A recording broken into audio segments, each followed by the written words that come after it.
नमस्कार दोस्तों, आप सभी को गणतंत्र दिवस की हार्दिक शुभकामनाएं। ये रंग नहीं हमारी पहचान है। गणतंत्र दिवस का नया कलेक्शन अब उपलब्ध हमारे गोइंका ट्रेंड्स पर।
नेताजी का है।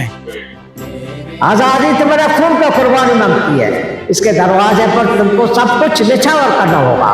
दौलत, अपनी जान, अपने औलाद, अलरगर्ज सब कुछ तुमने अब तक दिया।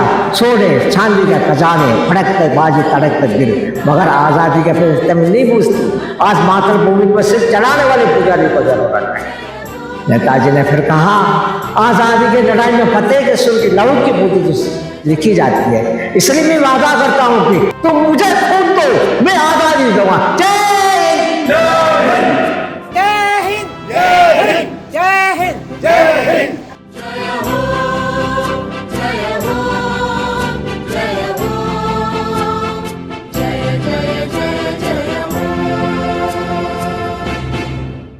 जय हिंद। मैं यमीन न्यूज अंडमान 24/7 में आप सभी का स्वागत करता हूं। हम जब भी ऐसी कोई तस्वीर देखते हैं जो हमें पुराने समय की याद दिलाती है, तो हमारे दिमाग में भी आता है कि क्या क्या होता होगा उस वक्त, ज़िंदगी कैसी रही होगी उस वक्त, लोग क्या करते थे उस वक्त। आज भी जब हम पुरानी तस्वीरें आज़ादी पूर्व वाली देखते हैं तो हमारे दिल में भी वो जज्बा आता है कि काश हम उस वक्त होते, हम यूं करते। कई बार हम अखबारों में कुछ आर्टिकल्स में या ऐसे डॉक्यूमेंट्रीज में हमारे शहर श्री विजयपुरम, जो पहले पोर्ट ब्लेयर कहलाया जाता था, या अंडमान से जुड़ी जब पुरानी तस्वीरें देखते हैं, तब हमारे दिमाग में भी आता है कि कैसे रहे होंगे वे लोग, उनकी जीवन कैसी रही होगी। मैं ये इसलिए कह रहा हूँ कि आज जो शख्सियत हमारे साथ यहाँ पर बैठे हैं, उनका नाम है रंगस्वामी माधवन पिल्लई जी, जो ज़्यादातर आर माधवन पिल्लई जी के नाम से जाने जाते हैं। हम आपको बता दें कि वे जो है Indian national army, Azad Hind फौज, ये कहते हुए भी या सुनते हुए भी शायद आपके भी रोंगटे खड़े हो जाते होंगे, क्योंकि ये जो है हमारे नेताजी सुभाष चंद्र बोस जी से जुड़ी हुई है। जी हाँ, माधवन पिल्लई जी उस समय के शख्सियत हैं हमारे साथ में, जिन्हें हम वेटरन कह सकते हैं, ऐसे दिग्गज कह सकते हैं जिन्होंने अपने जीवन के कुछ पल नेताजी सुभाष चंद्र बोस जी के साथ बिताए। इनका जन्म जो है 13 मार्च 1926 बर्मा रंगून में हुआ था, जो अब म्यांमार के नाम से ज़्यादा प्रसिद्ध है। एंड फिर मात्र 17 साल की उम्र में 1 नवंबर 1943 में जब नेताजी सिंगापुर विजिट के लिए गए थे, तब उन्होंने जो है आज़ाद हिंद फौज में अपने आप को दाखिल किया था, और तब से जो है वे आज़ाद हिंद फौज के साथ ही जुड़े रहे। क्या आप यकीन कर सकते हो कि आज के समय वे शख्सियत हमारे साथ यहाँ मौजूद है? जी हाँ, 13 मार्च 2026 को उनका 100वीं वर्षगांठ होगा, जिसे आई एम श्योर हम सब याद रखेंगे और काफ़ी धूमधाम से मनाएंगे भी।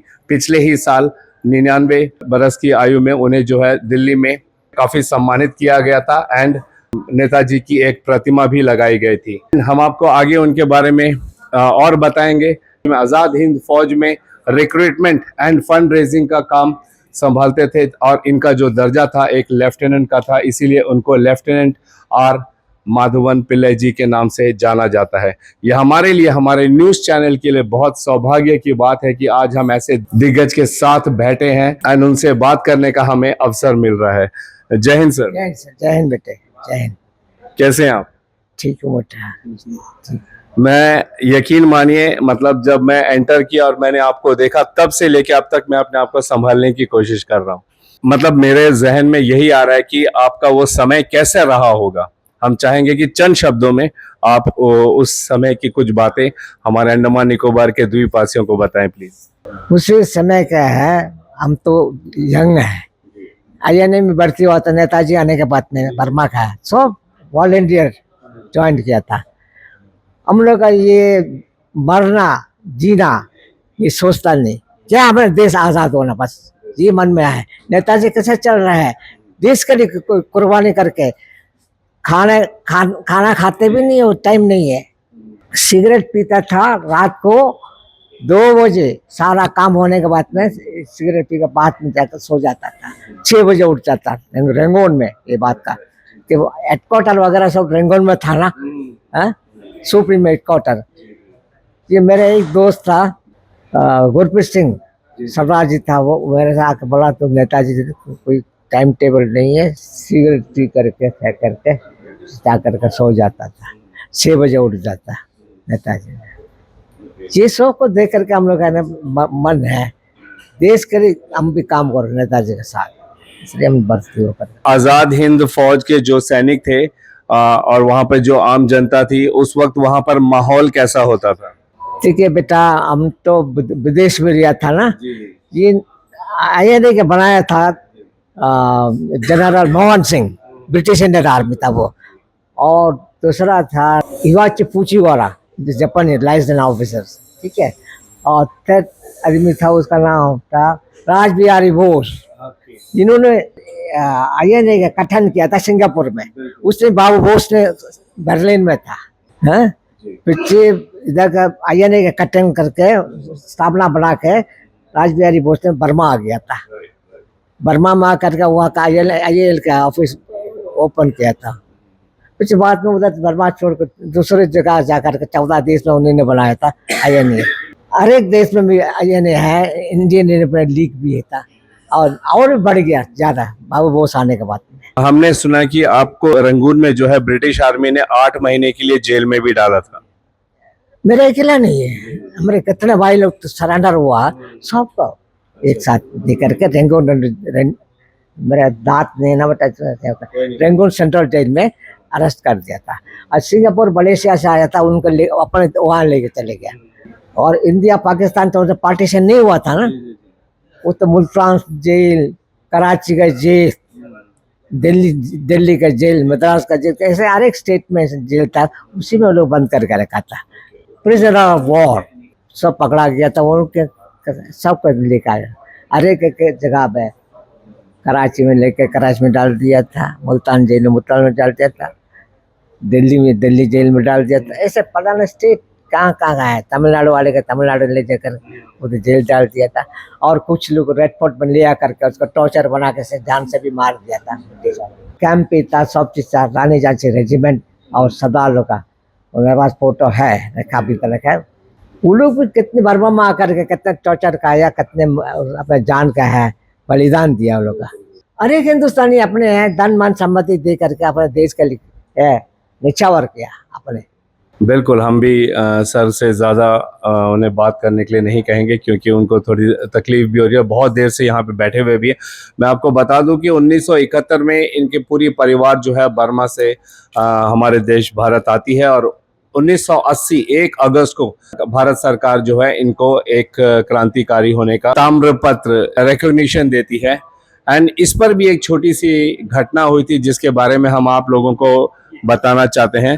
जी हाँ, ये वो ताम्रपत्र है जहां पर लिखा हुआ है स्वतंत्रता के 25वें वर्ष के अवसर पर स्वतंत्रता संग्राम से स्मरणीय योगदान के लिए राष्ट्र की ओर से प्रधानमंत्री श्रीमती इंदिरा गांधी ने यह ताम्रपत्र भेंट किया और इसी से इनको जो है एक फ्रीडम फाइटर का रिकॉग्निशन मिला। एंड हम आप लोगों को ये भी बता दें कि इनके फ्रीडम फाइटर को जो पेंशन मिलता है इसमें भी जो है Shahnawaz Khan, Gurbaksh Singh and PK Sehgal and इनके फ्रीडम फाइटर का जो पेंशन होता है उसके लिए भी जो है गुरबख्श सिंह जी, शहनवाज खान जी और पीके सहगल जी ने जो है लाल किले से बात की थी। एंड पीके सहगल जी ने जो है इन पर जोर किया था कि इनको जो है फ्रीडम फाइटर का पेंशन मिलना चाहिए एंड उनके बाद उन्हें जो है फ्रीडम फाइटर का पेंशन भी मिलने लगा।